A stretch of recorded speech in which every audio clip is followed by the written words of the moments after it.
এবার দেখাবো মদের চোরা কারবারে বিজেপি নেতার হোটেলের আড়ালে বেআইনি মদ ব্যবসা। রামনগরে ধৃত বিজেপি নেতা গোপাল মৌরি, কাঁথির যুব মোর্চার সাধারণ সম্পাদক এই গোপাল। সরাসরি চলে যাব, পঙ্কজ রয়েছে, পঙ্কজের সঙ্গে কথা বলবো। তার আগে মদের চোরা কারবারি বিজেপি নেতার হোটেলের আড়ালে বেআইনি মদ ব্যবসা, রামনগরে ধৃত বিজেপি নেতা গোপাল মৌরি। পঙ্কজ রয়েছে আমার সঙ্গে, পঙ্কজের সঙ্গে কথা বলবো। পঙ্কজ, এই যে তার কাছে কোনো আইনি বেআইনি ভাবেই এই মদের দোকান কতদিন ধরে ব্যবসা চালাচ্ছিলেন, কি জানা যাচ্ছে এখনো পর্যন্ত? তারপর কি ব্যবস্থা নেওয়া হলো?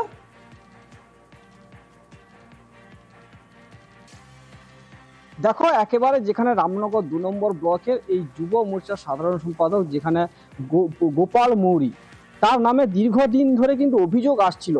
পুলিশ প্রশাসন তাকে ধরতে পারছিল না। তার একটি রামনগরে মাগুরিয়া এলাকার একটা ফ্যাক্টরির কাছে একটি ধাবা আছে, সেই ধাবার আড়ালে তিনি অবৈধভাবে মদ বিক্রি করত। সেই অভিযোগ এসছিল, কিন্তু গতকাল রাতে পুলিশ কিন্তু অভিযান চালিয়ে ওই ব্যক্তিকে গ্রেপ্তার করে এবং সাথে থাকা এই অবৈধ যে ধাবা রয়েছে তার কাছ থেকে কিন্তু প্রায় ৩০ লিটার মতন মদও উদ্ধার করেছে, এমনটাই কিন্তু সূত্রে খবর। তবে ওই ব্যক্তি দীর্ঘদিন ধরে কিন্তু এই চোরা অবৈধভাবে মদ বিক্রি করে আসছিল, একেবারে বিজেপির নেতা রামনগর ২ নম্বর ব্লকের।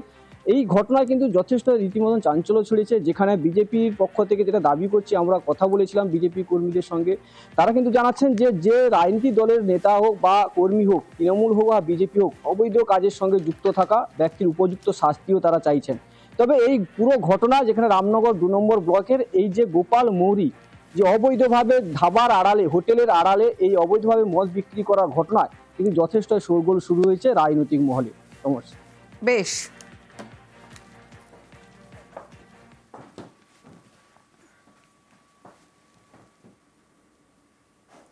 মাথাভাঙা ছবিটা দেখায় জলঢাকা নদী, আর সেই নদীতে ফের ভাঙনের গ্রাসে বিঘার পর বিঘা জমি, নদী গর্ভে তলিয়ে যেতে পারে গোটা গ্রাম।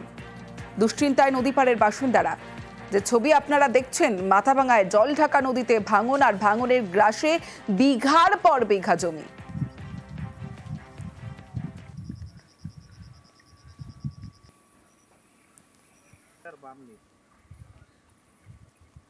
মাথাভাঙায় জলঢাকা নদীতে ফের ভাঙন। সরাসরি চলে যাব, রাজেশ রয়েছে আমার সঙ্গে, রাজেশের সঙ্গে কথা বলবো।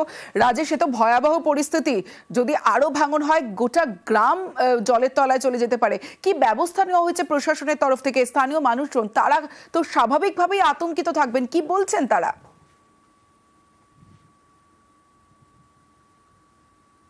দেখো, মাথাভাঙা ১ ব্লকের কেদারহাটের ইন্দেরকুটি এবং গিলাডাঙ্গা এলাকায় কিন্তু এর আগেও জলঢাকা নদীর ভাঙন দেখা গিয়েছে।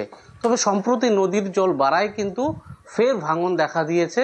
ইতিমধ্যে স্থানীয়রা যেটা জানিয়েছেন, ভাঙনের কবলে প্রায় ১৫০ বিঘারও বেশি জমি কিন্তু নদীগর্ভে বিলীন হয়ে গেছে।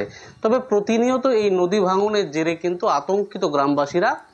তারা যেটা জানাচ্ছেন যে নদী থেকে বাড়ি প্রায় ৩০০ মিটার দূরে, মানে নদী ভাঙতে ভাঙতে এতটাই কাছে চলে এসেছে এবং দ্রুত যদি এর কোনো ব্যবস্থা গ্রহণ করা না হয় প্রশাসনের পক্ষ থেকে, তাহলে গোটা গ্রাম নদীগর্ভে বিলীন হয়ে যেতে পারে। তাদেরকে বাড়ি ঘর ছেড়ে, ভিটেমাটি ছেড়ে হয়তো অন্যত্র চলে যেতে হবে। আর এইভাবে নদী ভাঙনে যে জমি চলে যাচ্ছে, যার ফলে তাদের মূলত কৃষিকাজের উপরেই জীবিকা নির্বাহ করে তারা। কিন্তু এই জমিও যদি চলে যায়, তাহলে কিভাবে তারা বাঁচবে, কিভাবে পরিবারের মুখে অন্ন তুলে দেবে, তা এর ফলে এই নিয়ে কিন্তু দুশ্চিন্তায় কাটছে নদীপাড়ের বাসিন্দারা। বেশ রাজেশ, অনেক জমি জায়গাতে চলেই গেছে, এখনো যে সমস্যা আছে এবারে যে কি হবে, গরিব লোকের যত জমি জায়গা সব এদিকেই আবাদ করে সবাই চলে। এই চাষের জমি তো যাচ্ছে আস্তে আস্তে, যে এবার যে ভাঙন আছে এখনো ভাঙতে এসে, আরো জল হলে আরো ভাঙবে, বাড়ির দিকে রওনা হচ্ছে। যারা চাষি আছেন তাদের কৃষি জমি বেশিরভাগটাই ক্ষতি হয়ে যাবেন। তার মধ্য থেকে যেভাবে ভাঙনটি আছে, তাতে ইন্দ্রকুটি গ্রামটি হয়তো ভবিষ্যতে এটা থাকবে না আর কি। এবার দেখাবো জমি বিবাদে পুকুরে বিষ। যে পুকুরের ছবি দেখছেন সেখানে বিষ জলে প্রচুর শিং মাছের মৃত্যু হয়েছে। খড়দার দোপেরিয়া এলাকার উত্তেজনা। পুকুরে ৪ টন মাছ ছিল বলে দাবি করছেন ব্যবসায়ী। প্রতিবেশীর বিরুদ্ধে পুকুরে বিষ দেওয়ার অভিযোগ। দীর্ঘদিন আমার মৎস্য চাষের সাথে আমি যুক্ত, আমি এই কাজই করি। কিন্তু এই আমার জীবনে প্রথম এরকম অভিজ্ঞতা। প্রায় আনুমানিক 4 লক্ষ টাকার ক্ষতি হয়েছে। বিষক্রিয়া করেছে, বোঝা যাচ্ছে জল থেকে গন্ধ বেরাচ্ছে, কিন্তু এইভাবে যে ক্ষতি করলো ওই যে রাজু আলী, আমিনা বিবি এবং ওনার স্ত্রী আরজিনা বিবি, এই তো এই পাশের বাড়ি। আমার এরকম করতে পারি না, আমার ছেলেই অসুস্থ, ভাগানোর চেষ্টা করছে স্যার, মানে ওরকম নই। আমার ছেলে বাঁচাবো কি, লোকে মাছ মারতে যাবো, আমরা খেতে পাচ্ছি না, আমাদের ভিক্ষে করে চলে, আমার স্বামীও মারা গেছে।